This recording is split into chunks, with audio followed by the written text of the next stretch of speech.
Hello and welcome to the Deception Tips podcast, where you will learn amazing cues to detect deceit that will help you read people like never before. I'm your host, Spencer Kaufman. Let's get started. Welcome to episode 26 of the Deception Tips podcast. I really hope you're getting into these podcasts and enjoying each and every episode, and that you really are learning a lot. If that is the case, feel free to let me know. I've got a Facebook page, facebook.com/deceptiontips, Spencer Kaufman. You can search it on Facebook and you'll see it's also the book page, but all the podcasts are posted there as well. Put some comments on there. Let me know what you think. Also, it'd be cool if you'd review the podcast on iTunes or wherever you're listening to it. Put your comments in there as well. Let me know what you guys are thinking of this podcast, because we've got 101 total episodes and we've got a long ways to go, and I want to make sure you're enjoying them. If I need to change anything, then I got to change it sooner rather than later. So last time we spoke about something that we've kind of talked about on and off for quite a while now. It's yes or no answers. So we said that liars answer with yes and no questions, and if they can't answer with yes or no, then the target needs to be suspicious, or the questioner needs to be a little bit suspicious. We started this way back in episode 10 about quick answers, when I said that a quick answer of yes or no, followed by a delayed or waiting a little period, and then an explanation comes, then that is also suspicious. Now, this could take the form of two different varieties. Number one would be a quick answer of yes or no, as in, did you work out after work yesterday? Yep or nope. And then it could also take the, did you work out after work yesterday? Yes. Then there's like a but coming, or no, where they kind of drag it out. And when they drag it out a little bit, then it's like they're implying that there is going to be an explanation. So they say yes, and then you know that an explanation is coming. So if that happens, it's a little bit more normal and a little bit more acceptable than if they just say yes or no right away and then pause and then an explanation comes. Because then you know that they took a little break to think about what they're going to say. And now by a little break or a little pause, we're not talking like they say yes and then 5 minutes later they start explaining. I'm talking like a fraction of a second. They may say something and then maybe a second later or half a second later, they start out with their explanation.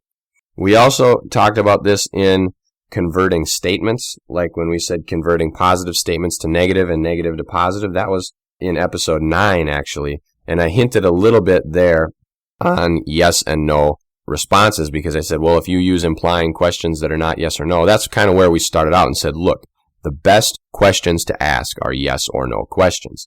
Then in episode 10, I kind of followed up with the quick answers of yes and no.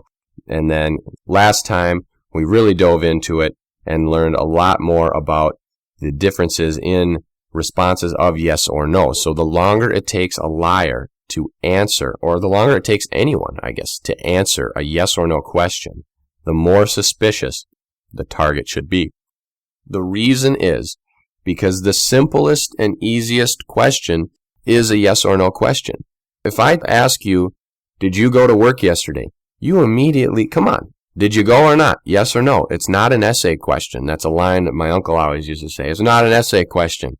As in, hurry up, give me the answer. It's a yes or no question. Let's go. It's yes or no. Sure, a lot of people want to explain, but the answer is yes or no. It's very, very simple. Did you do this? Did you not do this? What happened? Yes or no. So the longer it takes to answer a yes or no question, the more suspicious the target should be.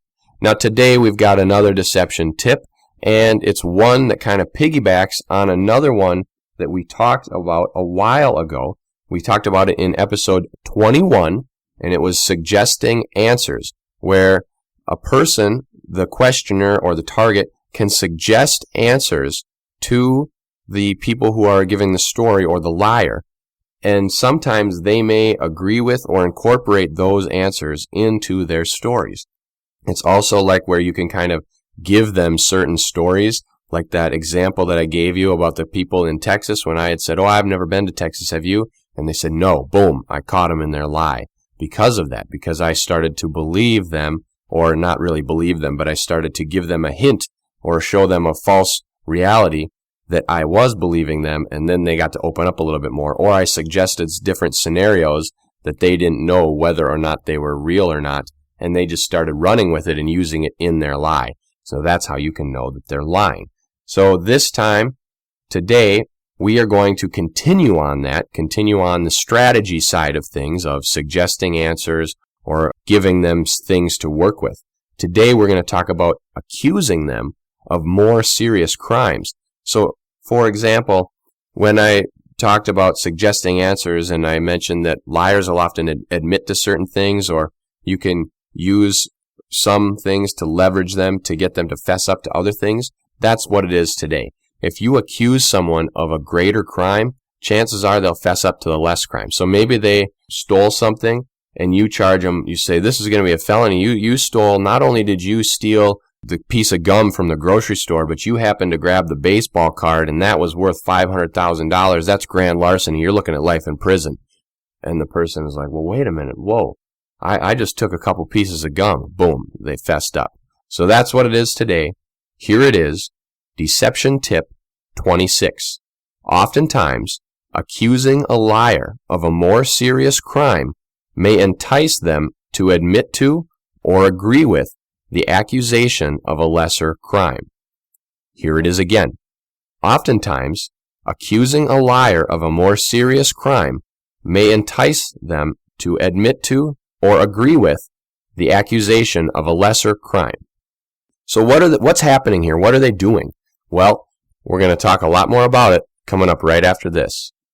Join the thousands of Deception Tips blog followers on Tumblr. Share your thoughts on the podcast, the videos, and the books. Find it today on tumblr.com. When you are trying to get something from someone, now this isn't when you're trying to manipulate them into giving you something. Now, this is a form of manipulation because you are giving them something to work with, or you are accusing them of something that perhaps you know they didn't do. So you're kind of, remember that saying, it takes a thief to catch a thief, or you have to fight fire with fire? In this circumstance, you're kind of using their own tactics against them. So you may know very well that they didn't do the more serious thing. Like, let's say you have someone who is the last person to see someone alive, and you're going to pin murder on them. And so the question is whether or not they were there, and they said they weren't, and you said, well, we put you there, we have you on murder, and they said, no, wait a minute, I just went there to do whatever. I went there to steal something, or I went there to do a lesser crime, but I didn't murder anybody. That is using a tactic. You are essentially lying to them by telling them, we have this on you, we are going to pin this on you, you did this, and they're going to say, no, I didn't do that. I only did this. I didn't take it that far. I just roughed him up a little bit, and I left him very well. He was alive when we left him. And then now you have him fessing up to beating the guy up or something.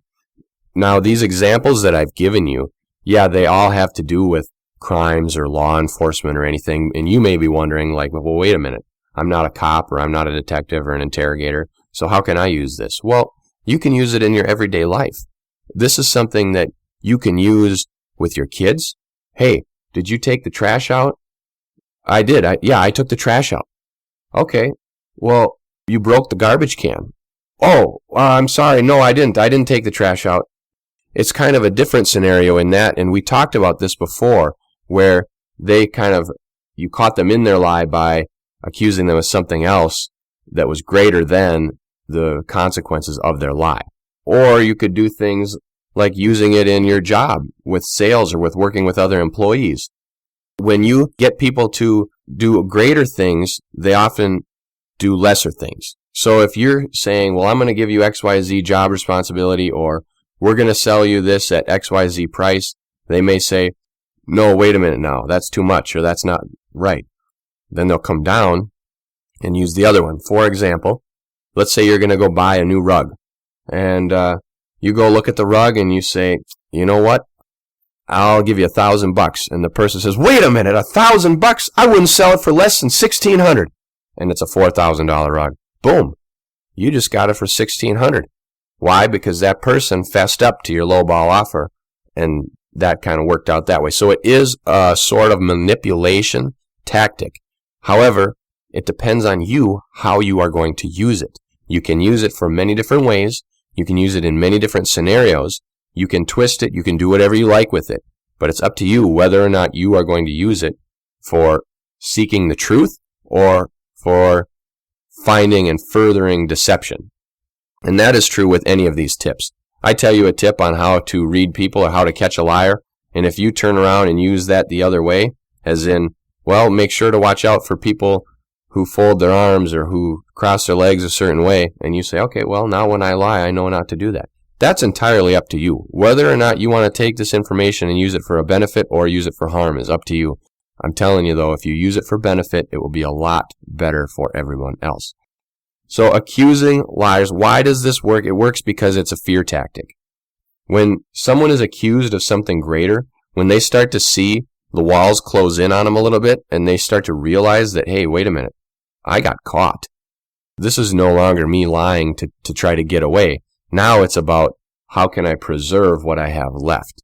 So a real huge switch happens here.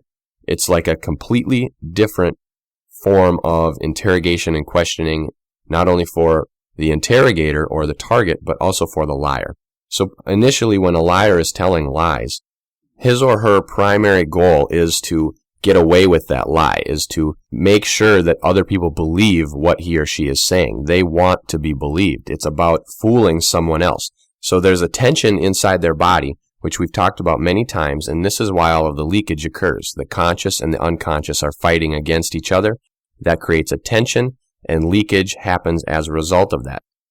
Then, as the target shows different signs of belief or shows that they may be being fooled, the liar will continue to leak signs such as arrogance or contempt or something like that, etc.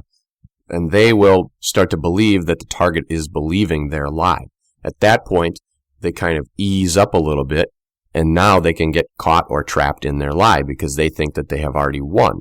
In essence, the target is just making them believe that, so the target is using that against them. It's like a judo move. It's using their own force against them.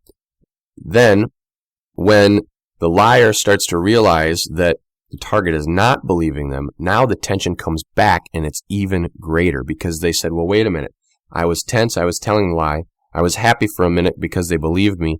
And now I realize that they just hustled me. They pulled one over on me. And man, I am in big trouble because they just caught me and I can't lie my way back out of this. So they start to realize that. At this point, the interrogator or the questioner, whatever you choose to call them, can start using these more of advanced interrogation techniques or advanced lie detection techniques and start using these tactics against them. They can start suggesting answers or accusing them of greater crimes to get them to fess up to the other stuff that they already lied about and that they were already caught in. Usually, an interrogator is not going to accuse them of something to get them to fess up to something else unless they're pretty certain that they did the other thing.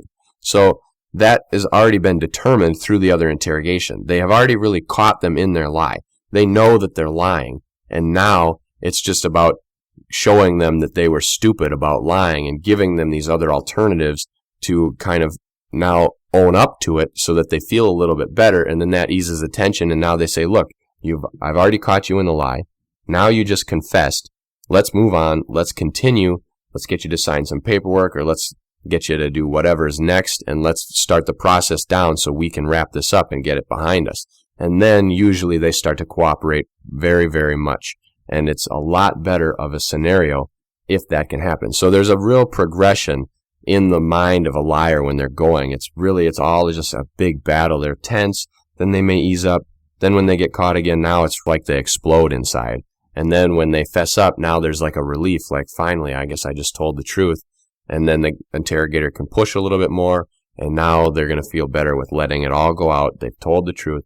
However, now they have to deal with the consequences of that lie, so then there will be tension again. So it's going to be a never-ending cycle for a long time for that person who's a liar.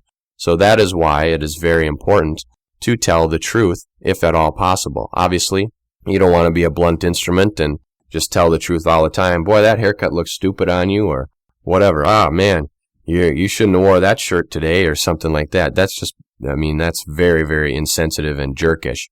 So you don't want to do that. You got to still be polite, but when it matters, tell the truth. And keep an eye out for other people who are not telling the truth. So I want to thank you for listening to the Deception Tips podcast today. I want you to share it with your friends, subscribe to the feed, check out the Deception Tips blog, and take a look at the books I have available. And as always, tune in next week for a new Deception Tip.